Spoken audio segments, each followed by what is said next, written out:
NCP তো pick and choose করেন, যেহেতু উনি আসিফ মোহাম্মদ সজীব ভুঁইয়া, আপনি চিন্তা করেন উনি যদি অন্য আসিফ হইতেন, উনি যদি আসিফ নজরুল হইতেন, আপনারা কি করতেন বলেন? পিক এন্ড চুজ আসিফকে আমরা 10 জন উপদেষ্টার মতনই দেখি। ছাগল এমনি খায় ফেলছে ধরেন, এর মধ্যে উনি যদি এইটা করতেন, বলতে পারেন না, এইটা যদি এমনি করতেন, ছাগল খাওয়াতে তো আপনারও কোনো ভাই ব্রাদার থাকতে পারে। হ্যাঁ, আমার ভাই ব্রাদার ছিল, বলতে পারেন না যে আমার ভাই ব্রাদার ছিল, আমি ধরেন আমি আপনারা আমার ভাই ব্রাদার তো, কিন্তু তাহলে আপনি কিভাবে উইদাউট এটাকে, আপনাকে কে বলছে যে আমি ছাগল খেয়ে ফেলছি? এটা আপনি কেন বলছেন? আমি আপনারা বলছেন, তাহলে আপনি কোথা থেকে কমেন্ট পাইছেন? আপনারা তাহলে আমাকে কেন আউটলুকে বলছেন, কোথা থেকে পাইছেন এই কমেন্ট? আপনার মানে আপনি কোশ্চেন, আপনি এই কথাটা আমাকে বললেন কেন? আপনার সাথে যে ছিল তিনি বলছেন যে এটা করছেন। আমি আপনাকেও এই প্রশ্ন করছিলাম যে আপনার কি এটা জানেন কিনা, আপনি বলছেন যে এটা খাওয়া দাওয়া হয়েছে, এটা খাওয়া দাওয়া হয়েছে। আমি তো স্টোরি শুনেছি, আপনি যেভাবে স্টোরি শুনেছেন, কিন্তু আমি আপনাকে এখন যদি বলি, বাংলাদেশে অনেকগুলো স্টোরি আছে, বেক্সিমকোর টাকা আপনি খাইছেন। হ্যাঁ, এবং এটা কি আপনার খারাপ লাগবে না? কিন্তু আপনি তো ছিলেন না। না, বেক্সিমকো আমাকে বেতন দিত, আপনাকে বেতন দিত, খারাপ লাগবে কেন? এই যে আপনি এখন চট করে জ্বলে উঠতেছেন না, মানে আপনি জ্বলে ওঠাটা আপনি কিভাবে ব্যাখ্যা করবেন এটা তো আপনার ব্যাপার। উইদাউট ডকুমেন্ট যখন আমি কথা বলবো, ডকুমেন্ট থাকবে না কেন? আমি তো বেক্সিমকোর অধীনে ইন্ডিপেন্ডেন্ট টেলিভিশনে চাকরি করছি, বেক্সিমকোর টাকা খাবো না কেন? আমি পরিশ্রম করছি, টাকা নিছি। এইজন্য হ্যাঁ, পরিশ্রম করছেন, টাকা নিছেন, কিন্তু অনেক সুযোগ সুবিধা নিছেন। এটা যদি বলি, অনেক আপনি সুযোগ চট সুবিধা করে জ্বলে উঠবেন না। অনেক সুযোগ সুবিধা নিছেন মানে? আমার কথাটা তো শেষ করতে দিবেন। তো এটা যদি বলি উইদাউট ডকুমেন্ট, উইদাউট প্রমাণ, হুট করে আপনাকে বলে দিলাম, তখন আপনি চেতবেন না। কিন্তু এই জন্য যদি আপনি কোনো কিছু করে থাকেন, তখন আমি বলবো। আমি এটা একটা এক্সাম্পল হিসেবে দেওয়ার জন্য বলছি। আচ্ছা, সুন্দর এক্সাম্পল। আমি বলি নাই আপনি করছেন, আমি বলি নাই, জি আমি বলি নাই যে আপনি করছেন। আপনি খোঁজ নিয়েন, আপনি না আপনি খোঁজ নিয়েন। আমি এটা বুঝাতে চাচ্ছি, আপনি একটা জিনিস দ্বারা সবকিছু মানে সামগ্রিকভাবে যখন একটা জিনিস নিয়ে আসেন, তখন এমনি কিন্তু পিপল আমাদেরকে এই ধরনের মনে করে, যেমন আমাদের এলাকার মনে করে আমার বিএমডব্লিউ আছে, মার্সিডিজ আছে। তো এটা এক ধরনের, এটা কিন্তু সোশ্যাল ফেয়ারে বা বিভিন্ন জায়গায় এগুলো সম্মতি উৎপাদন করা হয়। অথচ যখন আমরা মানে এত কষ্ট করতেছি, যেমন আমি পার্সোনালি একটা টাকা দুর্নীতি করি নাই, তখন এগুলো আসলে শুনতে খারাপ লাগে। মানে আপনি যখন সামগ্রিকভাবে সবাইকে ঢুকিয়ে দিবেন, কিন্তু যেটা অন্যায্য আমি এটাকে অন্যায্যই বলবো। এটা কখনো আমি ন্যায্যতার প্রশ্ন, আমি এটা বৈধতা। সেখান থেকে যদি দল থেকে এইভাবে হলো, তাহলে দলকে আপনি, তাহলে আমার তো জিজ্ঞেস করা উচিত, যা কিছু হচ্ছে সবাই কেন আমরা কমেন্ট করি না? কিন্তু আমরা এটা বলি নাই যে যদি দুইটা এলাকায় বা বাংলাদেশের এক জায়গায় শুধু অয়েল ডিস্ট্রিবিউশন হয়, আমি এটাকে অন্যায্য মনে করি। এবং যদি দল এটাকে না মনে করে, আমি দল ছেড়ে চলে যাব, কিন্তু আমি এটাকে ন্যায্যতার প্রশ্ন দিব না। আপনি মনে করতেছেন যে দলেরও এটা বলা উচিত, এবং দল যদি এটা মনে না করে তাহলে আপনি দল ছেড়ে চলে যাবেন। যাই হোক, এটার ব্যাপারে আপনার খুবই বোল্ড একটা পজিশন আপনার এই ব্যাপারে। সেকেন্ড কথা হলো যে পিক এন্ড চুজ আসিফকে আমরা 10 জন উপদেষ্টার মতনই দেখি, এবং সে যখন ওই ক্যাবিনেটে কাজ করে 10 জন উপদেষ্টা নেই, প্রত্যেককে লায়াবিলিটির মধ্যে আসতে হবে। আপনি যে ন্যায্য না এটা বলতেছেন, সেই ন্যায্য নাটা কি এনসিপি থেকেও বলা হবে কিনা, আমার প্রশ্ন হচ্ছে এটা।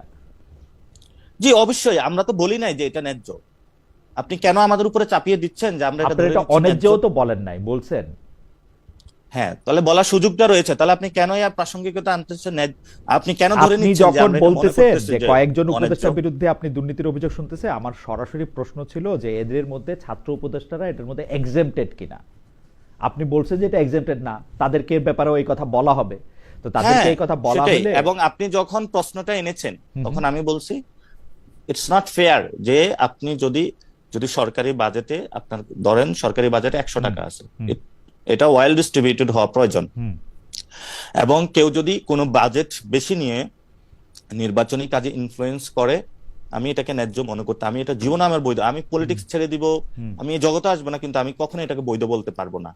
এবং এই যে সিস্টেমটা, not only this incident, this happening last 53 years. এখন যারা নতুন বন্দোবস্তর কথা বলে, তাদেরও কাজটা করা উচিত না, এবং আমি এটা কখনোই সাপোর্ট দিতে পারবো না। সে আমার বাপ, ভাই, সে ছাত্র প্রতিনিধি হোক, কে হোক, আমি এই ধরনের যদি এটা অন্যায্য কোনো কিছু, আমি সাপোর্ট দিতে পারবো না। আপনি আপনি আপনি আপনি তাদের সাপোর্ট দিতে পারবেন না। এবং যারা ছাত্র উপদেষ্টা আছেন, আপনি বলতেছেন যে এই ছাত্র উপদেষ্টা এই জায়গা থেকে ইলেকশন করবেন না, কিন্তু তিনি বরাদ্দের চেয়ে বেশি বরাদ্দ দিতেছেন, এটা আপনি ন্যায্য মনে করতেছেন না। আমি আবারও আপনাকে প্রশ্ন আমি ন্যায্য মনে করি না। আপনি যদি আমি আবারও আপনাকে প্রশ্ন করতেছি যে আপনাদের দলে এই ব্যাপারটা নিয়ে আলোচনা হয়েছে কিনা, দলও এটাকে ন্যায্য মনে করে না কিনা, কারণ যেহেতু না, এটা আমাদের অধিকাংশ মেম্বারের ন্যায্য। অনেকে আমাদেরকে প্রশ্ন করছে, যেহেতু আমরা লিডারশিপে রয়েছে, যে তাহলে আমাদের এলাকায় কেন উন্নয়ন হলো না। আমরা কোনো তাদেরকে সদুত্তর দিতে পারিনি। এবং নট অনলি দ্যাট, আপনি আমাদের আরেকজন যিনি ছাত্রদের মধ্যে থেকে উপদেষ্টা হয়েছেন মাহফুজ আলম, যদি তারা নতুন মনে, মাহফুজ আলমের এলাকায় কি এ ধরনের কোনো উন্নয়ন হয়েছে? হয় নাই। জনাব আসিফ মাহমুদ সজীব ভুঁইয়া, এবার দেখা গেছে যে এবার যে বরাদ্দ দেওয়া হয়েছে ঢাকার বাইরে কাজ করার ক্ষেত্রে, সেটা 2,500 কোটি টাকার মতো। আমি সংখ্যাগুলিকে গোল গোল করে বলতেছি, 2,500 কোটি টাকার মতো। সেই 2,500 কোটি টাকার মধ্যে উনার যে উপজেলা মুরাদনগর, যেখান থেকে উনি ইলেকশন করবেন, সেই মুরাদনগরে দেওয়া হয়েছে সর্বোচ্চ বরাদ্দ 452 কোটি টাকা, গোল গোল করে বলতেছি এই। এবং জনাব হাসনাত আব্দুল্লাহকে দেওয়া হয়েছে 397 কোটি টাকার মতো অ্যাপ্রক্সিমেটলি। ওকে, তো এইটা 2,452-কে আপনি যেই কয়টা 2,500 টাকাকে আপনি অনেকগুলি উপজেলাকে দিয়ে ভাগ দেন শুধু 2টা জায়গায়, এটাকে কি আপনি দুর্নীতি বলবেন, ভালো কাজ বলবেন, নাকি চেয়ারে বসে রয়েছি আমার জায়গায় দিমু না তো কার জায়গায় দিমু, ঠিকই আছে, কোনটা বলবেন? এটা তো আমি সমর্থন করি না, এবং আমিও পার্সোনালি এই খবরটা দেখে আটকে উঠছি যে হ্যাঁ হ্যাঁ, তাহলে আমিও তো যদি কিছু এলাকায় নিয়ে দিতে পারতাম হয়তো বা ইলেকশনে করলে না। আপনি তো আপনার এলাকার কথা বলছেন চাঁদপুরে, আপনার তো আরো ইন্টারেস্টিং, আপনাকে তো অবাঞ্ছিত ঘোষণা করছে বলে ওই এলাকায়। সেটা কি ত্রাণ বরাদ্দ দেন নাই বলে, না কি টাকা দেন নাই বলে, না কিসের জন্য? বিএনপির দুইটা গ্রুপ ছিল। এক গ্রুপ হলো আগে প্রোগ্রাম করেছে, এখন আরেক গ্রুপ প্রোগ্রাম করতেছে। তো ওই এলাকার মানুষ তাদেরকে বলতেছে যে বিএনপির মগজ কি এই জায়গায় চলে গিয়েছে, একটা প্রোগ্রাম নামাইতে হবে কিভাবে, 1 মাস আগের ইস্যু নিয়ে তারা আসলে প্রোগ্রাম কি করবে নিয়ে কোনো কনটেক্সট পাচ্ছিল না।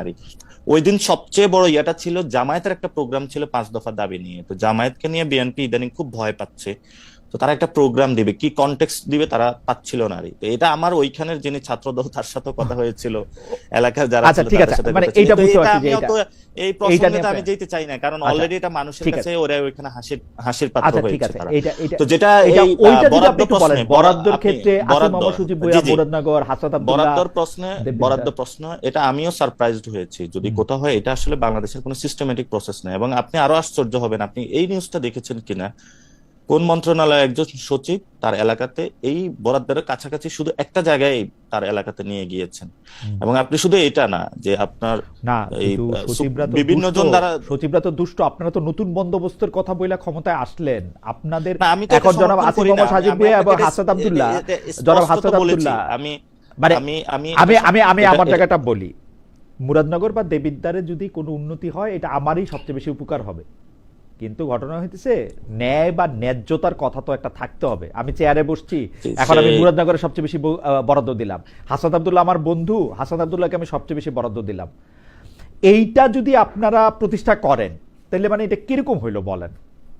এটা তো আমি আমি আমি আমি বললাম না, আপনারা তো কোনো প্রতিবাদ করেন নাই। ফলত আমি আমার যে বরাদ্দের ইস্যুটা, প্রথমত হলো যে আসিফ যেটা করছে যে বরাদ্দের ইস্যুতে, আমি ন্যায্য অন্যায্যতার প্রশ্ন আমি বললাম এটা ন্যায্য নয়।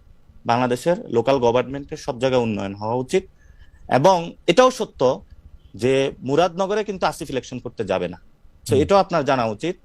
এবং দেবিদ্বারের যে হাসনাত ওইখানে ইলেকশন করবে, এবং বাংলাদেশের যারা এই উপদেষ্টা থেকে শুরু করে অনেক যারা ফিউচার মন্ত্রী এমপি হবে, তাদেরও অনেক এলাকায় ডেভেলপমেন্ট হয়েছে। ওই নিউজগুলো কি আপনি পেয়েছেন? কোথাও এসেছে? এটা আসে নাই।